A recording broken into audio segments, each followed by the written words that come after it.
So folks, I think for many players, the War Within Season 1 kind of felt like it ran on for far too long. Certainly I recall people asking about when the new season would be starting since from before Christmas.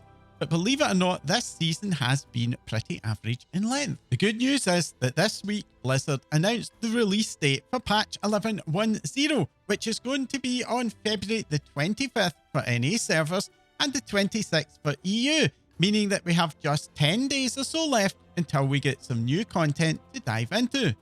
As usual, the Raid, Mythic Plus and PvP seasons won't be opening until the week after that. That's March the 4th for the US and the 5th for the EU. Blizzard have also released their full schedule for the Raid, with normal, heroic and mythic opening on week 1 of the season, along with the first LFR wing. The remaining 3 LFR wings will be opening a week apart, following the faster schedule that we also saw in Season 1. Week 2 of the season also sees the opening of Story Mode, which will allow you to see the final boss, Chrome King Gallywix, either solo or in a private group of up to 10 players.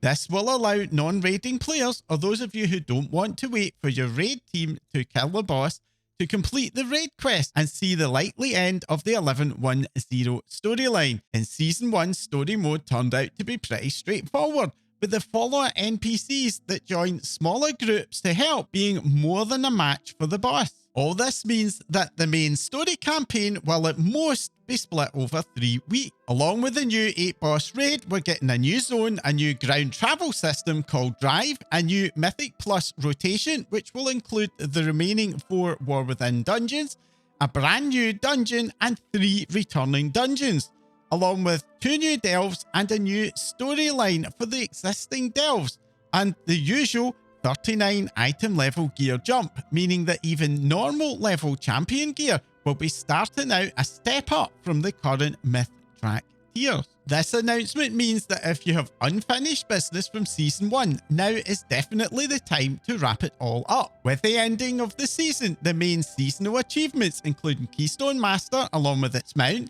Keystone Hero, Ahead of the Curve and Cutting Edge will all be going away on March the 4th, as will the Zekvir Special Delve Encounter, along with the ability to get that special Void appearance for your Delver's Diriginal. Something else that will be going away temporarily is the Stone Vault Mech Suit mount from the Stone Vault dungeon. This will likely make a return, either in a future season or once the new expansion comes out, so don't worry if this is something that you'd normally be looking forward to getting perhaps as a solo farm in the future. The new season will also mean that the current Harbinger crests will be replaced with the new Undermined crests for Season 2, and there will likely also be the usual reset of those other seasonal currencies. Blizzard have not announced if the currency reset is going to occur on the 25th, with the patch launch, or with Season 2 on March the 4th. The most recent major patch handover was for patch 10.0 in Dragonflight Season 3, where the reset did occur with the patch launch. However, this did lead to a bit of a no man's land week for Mythic Plus and Raid, where gear drops could not be upgraded. This means that it could be possible that Blizzard might decide to do the reset on the seasonal change instead. But unless Blizzard make an official announcement, and if they do, I will pin a comment down below, my advice is to work on the assumption that the seasonal currencies and the ability to upgrade your gear is going away on patch day. Along with crests, it's very likely that we will see Valor Stones in Conquest being reset, and Blizzard have already confirmed that the Delve keys are also going to be reset. Now on the PTR, the Delve currency under coins was also reset, but this may not actually happen in live. While the reset currency gets converted to gold, the rate of exchange is pretty poor, and it's often better to make use of those currencies if you can. I personally will be making sure that I've upgraded everything possible, and I'll be spending any remaining Valor Stones on the Mythic Plus catch-up gear chests that are sold by Agmera, who hangs out next to the Mythic Plus portal in Dornogal, along with spending all of my Undercoin. If you've nothing better to spend that Undercoin on, there are bags of Resonance Crystals, of which you will be needing quite a lot in 11.10, especially if you like mounts, or bags of those rare Profession mats that you can get from Delves. This reset also affects the attendance tokens of merit from the weekly vault, However, they do tend to have a much better rate of exchange, usually giving 1k gold per token. So if you do get a dead ball in that pre-season week, it can still be worth taking those tokens over vendoring a useless bit of gear. Just after I uploaded my new video last week, we got the announcement from Blizzard of a few updates for the raid Renown track. The much anticipated dinars awarded from the track have sadly been removed, being replaced with two new mounts, the Thunderdrum Misfire and the Dark Fuse Chompactor. The Blizzard devs have put out a follow-up post revealing that the dinars will still feature in the new season somehow, just not from Renown. But at least at the time of uploading this video, there's no word on how that's going to work. The raid skip reward is also being moved to an earlier spot in the Renown track, now unlocking in week 4. But it's going to require that you defeat Mugsy, the second last raid boss, at least once on each difficulty before it's available. On the Mythic Plus front this week, we saw a bunch of mainly tuning adjustments for the dungeons, but also most notably a flat 10% reduction in enemy health, which is being applied across the board. This is equivalent to reducing the difficulty, at least in terms of DPS requirements, by more than a full key level. Albeit enemy damage levels are unchanged, so it probably won't in practice feel like it's dropped quite that much. In the run-up to the War Within's release, we got a series of free short stories covering some of the key characters in the War Within, and it appears that this trend is continuing, with a brand new short story being released in audiobook format, linked down below.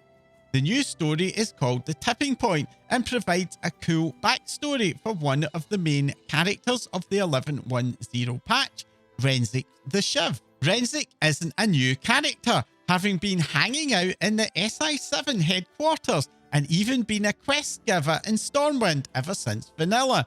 And this story reveals how the Goblin came to join the Alliance and rise to become a key member of Stormwind's not-so-secret spy agency. This story will also be available in print form in a new book of short stories that will be releasing this November. Pre-order links down below. This book is also going to include stories from Thrall, Jaina, Illyria, Baron Lothar, and also Locust Walker. There's no word at the moment how many, if any, of the other stories in this book will also end up being released for free. With the 11.10 PTR going to a release candidate at the end of last week, there aren't any major changes to report this week. But the ever-vigilant data mining community have spotted something that's a little bit interesting, that points to some potential changes to World of Warcraft's user interface that we may be seeing a little bit further down the line. I'm not going to dig into all the technical details, but basically some new configuration has been added to the user interface files that refers to a cooldown viewer. This has sparked a bunch of speculation within the community, with some folks suggesting that Blizzard may be working either on a built-in version of the Weak Orders add-on or some kind of group cooldown tracker similar to the popular Omni CD add-on. I have to say that the idea of a built-in version of Weak Orders would be pretty interesting. While World of Warcraft's user interface did take a major step forwards with the update in Dragonflight and the continued tweaks we've seen since then, there is no doubt that there are still some major gaps, most notably in buff tracking and nameplates. These two gaps are for many players a major barrier to reducing our add-on reliance.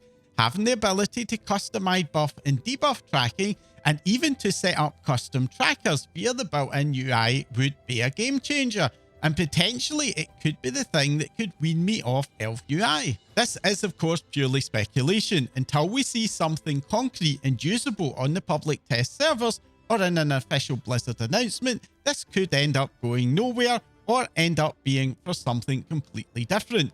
So my advice is don't hold your breath while you wait for it. And finally this week, while the new patch has seen a divergence from Blizzard's recent 8-week patch cycle, with a 10-week gap between 11.07 and 11.10, most likely due to the Christmas break, it appears that this is not setting a new trend, with the first signs of patch 11.15 on Blizzard's servers.